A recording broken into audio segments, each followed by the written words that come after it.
My name is Dr. Ramsey from Oxford, ambassador for Universal Peace Federation, and one of the members of the Muslim Council of Britain. I would like to say you are doing an excellent job. God bless you.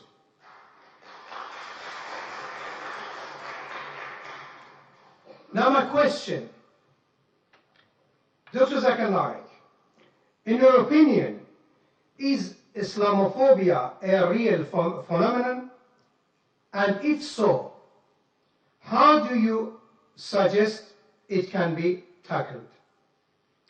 Does the responsibility lies with the Muslim community, or should Western society be doing more to breach this barrier of fear? I'm talking about the fear. All phobias are fear of unknown. Thank you. The brother asked a very good question, that is Islamophobia a real phenomena? How should it be tackled? Is it the responsibility of the Muslim community to do it? Yes, there is Islamophobia, especially in this 21st century. And as I mentioned in my speech, I believe one of the major reasons for this Islamophobia is the media. And I said in my speech that the media spreads several misconceptions about this religion of Islam.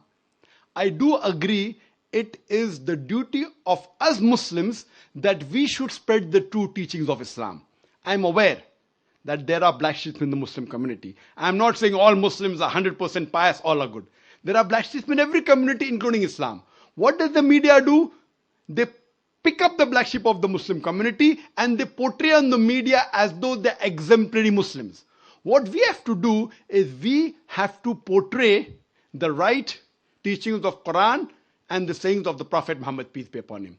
And if any Muslim is involved in doing acts which are against the religion of Islam, which are acts of terrorism, killing of innocent human being, it is the duty of us Muslims that we should tell such people it is haram. There are some people who are being misguided and they are being brainwashed into saying that killing innocent human being is part of Islam.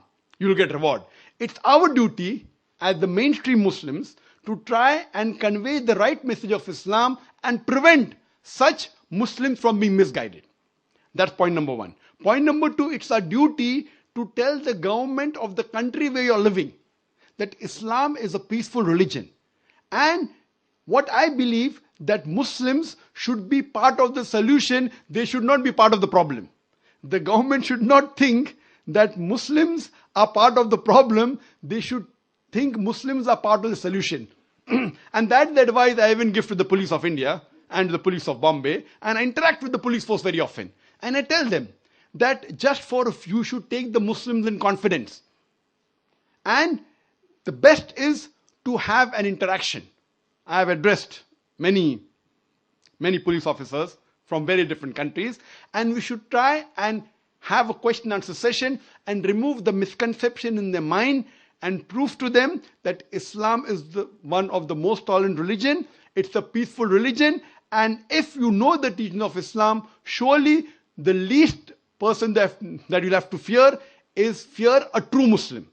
I'm not talking about the black sheep of the Muslim community. Hope that answers the question.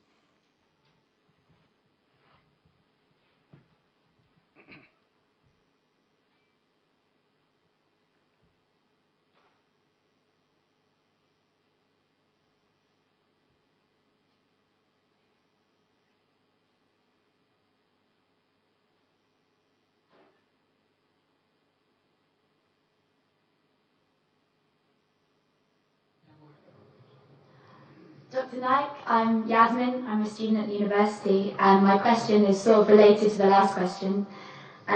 You talked about you wanted to come to the UK because you wanted to reach out to Muslims who you felt that the government were not able to reach out to. And I wondered why, in your opinion, you felt that the government were failing in this way to reach out to Muslims in Britain. Thank you. Sister asked the question that I wanted to come to UK to reach out to those Muslims who the government could not reach out. Sister, there's a slight confusion. I said Charles Farr, the Director General of the Office of Security and Counter-Terrorism felt that I could reach out to those Muslims who the government could not reach out to. He felt that, not me. And I think, again, because of the information which the Home Department has, that Peace TV is the most popular Islamic satellite channel in UK, watched by the Muslims as well as the non-Muslim, and the most popular speaker, according to the Home Department, not according to me, according to the Home Department, is Dr. Zakir Naik. So I repeated what he thought. He thought that I could reach better. Maybe he thinks that my speeches have influence, and he may have read my speeches in context. That's the reason he was not in favor of the Home Secretary that she passed the exclusion order. Hope that answers the question.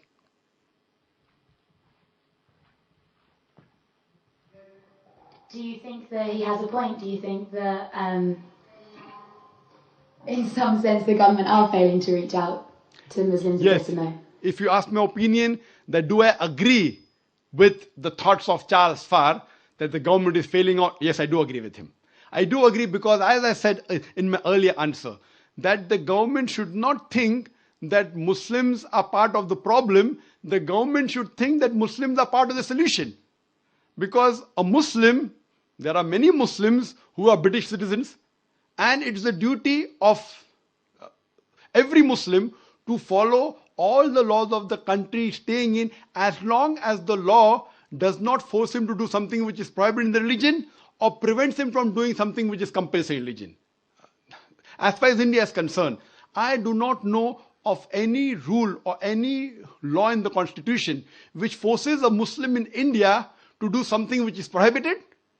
Neither does it prevent me from doing something which is compulsory. So I am a practicing Muslim and I'm proud to be an Indian. So I'm proud to be an Indian Muslim. Similarly, there are many Britishers who I feel may be feeling the same.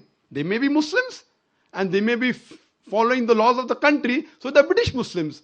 So I feel that the government should take in confidence, and what they should do, that they should see to it that this maligning by the media should stop. And the best example is myself. I mean, there are 100 million viewers of Peace TV. And there are millions of people who tell that I am the ambassador for peace. They say I'm a peaceful person. There are many heads of states of several foreign countries, many. They have called me as the state guest. So do you mean to say all these state guests of several countries, the president, the prime minister, the king, the sheikh, they meet me, they have dinner. Do you mean to say they're meeting a person who is promoting terrorism?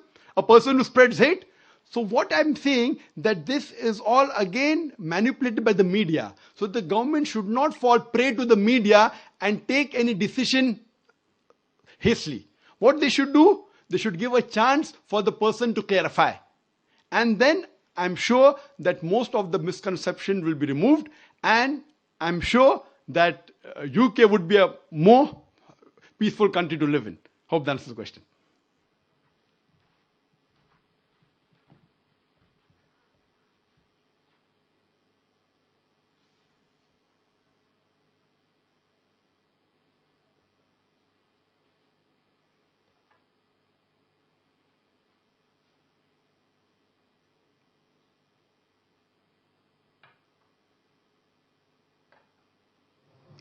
Dr. Naik, hello and thank you. My name is John. I'm a doctoral student here at Oxford, and I'm from the USA. My question has to do with persecution, specifically how former Muslims are sometimes killed if they have chosen to leave Islam, deciding that another religion is more true. For example, my girlfriend is Turkish and she lives in Turkey. She used to be Muslim, but decided to become a Christian after understanding Jesus in a new way, as God made flesh. She has had fears in the past that she may be harmed or even killed for her decision.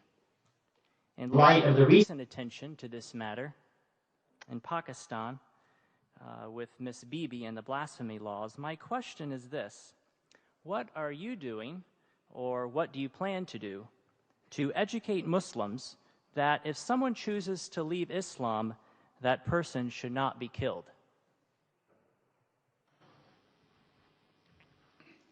Well, that's a very important question. And he said that what if a person who's practicing Islamic faith changes to any other faith? Is it required that he should be killed? And all these articles that came about me, a preacher of hate, one of the point was that Dr. Zakir prescribes death penalty for those Muslims who leave their faith and they profess any other faith. Again, these reports were out of context. They took up a portion of my speech where I said that many scholars say that a Muslim who leaves this faith and professes any other religion, death penalty is the punishment. But I went on to further say that death penalty is not a standard punishment for any Muslim who leaves this faith and professes any other religion. I gave the example that once during the time of the Prophet Muhammad, peace be upon him, there was a Muslim who converted to another faith and had done some wrong deeds for which the Prophet had told they should be put to death. But later on, when Hazrat Usman, may Allah be pleased with him, he approached the Prophet and said that the man should be forgiven, the Prophet pardoned him. This incident proves that death penalty is not the standard rule for any Muslim who changes his faith. If he does some act which requires to be punished by death, depending upon the act he has done. But according to Islam and according to Prophet Muhammad, peace be upon him, according to me, death penalty is not the standard rule for any Muslim who changes his faith and professes any other religion. And that's what I've told in my talks. But unfortunately what they do, they pick up a portion of my speech from the YouTube and they show it to the Home Secretary and the Home Secretary believes it. What you have to see is in context. I have to give one more example I'd like to give. That the moment I was banned in UK, I was supposed to travel to Toronto, Canada. Immediately when the ban was effected, even my visa for Canada was cancelled. They also had a 5-year visa. And I heard on the Toronto news, it says, here the preacher of the preacher of hate. Hear what he says. And then they show my clipping. That when you beat your wife, don't beat on the face, point number 1. When you beat, you should not leave a mark on the body. Finish. Now they are showing a clipping, a portion of my answer. Anyone who hears these two statements, when you beat your wife, don't beat on the face.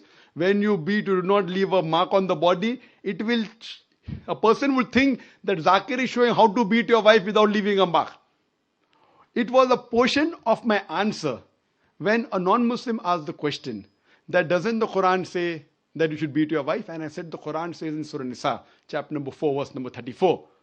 It says that when your wife is disloyal to you, first you admonish her.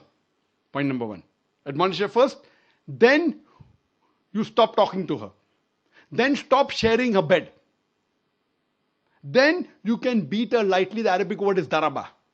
And when someone asked Ibn Abbas, may Allah be pleased with him, the companion of the Prophet, he said it means like beating with a toothbrush. And further the commentary says, so the Prophet said, when you beat your wife, you should not beat on the face, point number 1.